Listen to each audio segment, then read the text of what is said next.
সেটা সম্বন্ধে লেখানো হয়নি। ফাইনাইট ভার্ব মনে আছে? ফাইনাইট ভার্ব হচ্ছে সেই ভার্ব যে ভার্ব কি করে, নিজে থেকে নিজের ক্ষমতায় একটা বাক্যকে গঠন করতে পারে।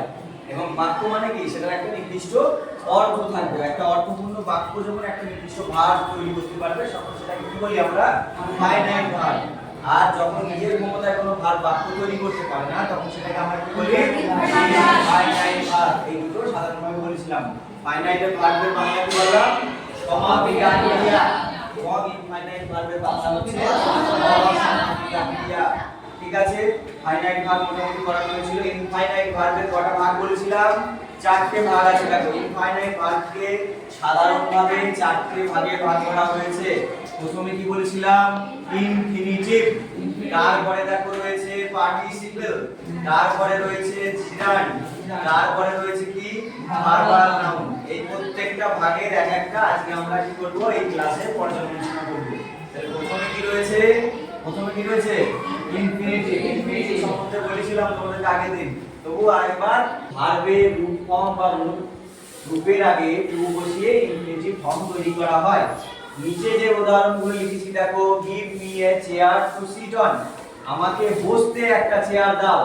We decided to leave the place, আমরা ঠিক করেছি যে জায়গাটা আমাদেরকে ত্যাগ করতে হবে বা ছাড়তে হবে।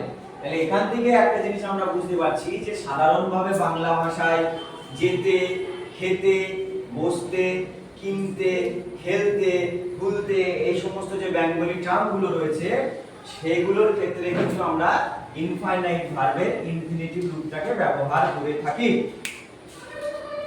ভার্বের যে রুট ফর্মটা আছে বা মূল রূপটা যেটা আছে, মূল ভার্ব মানে তো বুঝিস যে ভার্বে যদি আমি একটা সেন্টেন্স লিখি দিতে চাই, আই অ্যাম রিডিং এ বুক, এটা কিন্তু কি টেন্স, প্রেজেন্ট কন্টিনিউয়াস টেন্স। এখানে দেখা এটা কি ভার্ব রয়েছে, এটা কি ভার্ব বলা হয়, বি ভার্ব বলা হয়। এটা কি মূল ভার্ব? মূল ভার্ব নয়, এটা কি ভার্ব, এটা মূল ভার্ব। এর সঙ্গে আইএনজি যোগ হয়েছে কন্টিনিউয়াস টেন্স হওয়ার জন্য। তাহলে এখানে দেখো দুটো ভার্বের ব্যবহার দেখতে পাচ্ছি না, কিন্তু ভার্ব দুটো কি, একটা মূল ভার্ব আর একটা মেইন ভার্ব। কিন্তু এখানে কি রয়েছে, দুটোই কিন্তু মেইন ভার্ব রয়েছে। গিভটাও কিন্তু একটা কি মেইন ভার্ব, এটা কি কোনো মডাল অক্সিলারি বা বিভার নয়। আবার দেখো সিটটাও কিন্তু কি নয়, মডাল অক্সিলারি বা বিভার নয়।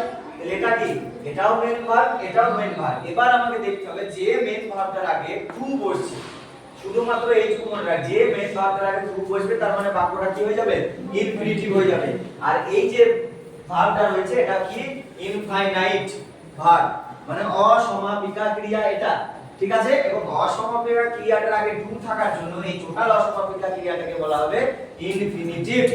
বোঝা গেল? একটু ক্লিয়ার কি দেখো, আমি দেখো এখানে কি বলবো, গিভ মি এ চেয়ার, আমাকে একটা চেয়ার দাও। এইটুকু যদি বলি এটা কি একটা পূর্ণ বাক্য, এই বাক্যটার মধ্যে কোনো ভাব ভুল আছে? তার মানে কি, এই বাক্যটাকে যে বাক্যটা তৈরি করছে কোন ভার্ব, এই গিভটা, এটা কি ভার্ব, মেইন ভার্ব। যখন আমি বলছি গিভ মি আ চেয়ার, একটা পূর্ণ বাক্য হয়ে যাচ্ছে। তার সঙ্গে আমি যখন লাগাচ্ছি টু সিট অন, এই ভার্বটা তখন আর কিন্তু মেইন ভার্ব থাকছে না। মেইন ভার্বের আগে যেহেতু একটা টু আছে তাহলে এই পার্টটা হয়ে গেল কি ইনফিনিটিভ বা ইনফাইনাইট ভার্ব। বোঝা গেল? এটা ক্লিয়ার? এবার দেখ, বুঝতে পেরেছিস?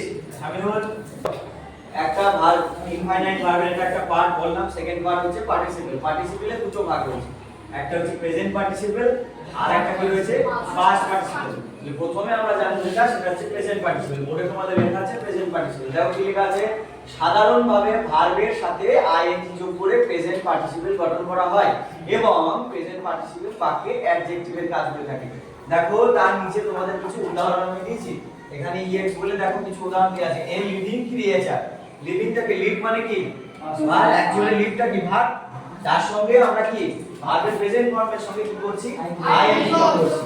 আইএনজি যোগ করার পরে তার সঙ্গে রয়েছে কি অ্যারো অফ নাউন রয়েছে। তাহলে এই নাউনটা কিন্তু এই ভার্বটা কি করছে, কোয়ালিফাই করছে। এ লিভিং ক্রিয়েচার যদি বলি, শুধু বলি যদি এ ক্রিয়েচার মানে কি একটা প্রাণী, যদি আমি এর সঙ্গে যোগ করে দিই এ লিভিং ক্রিয়েচার মানে একটা জীবন্ত প্রাণী।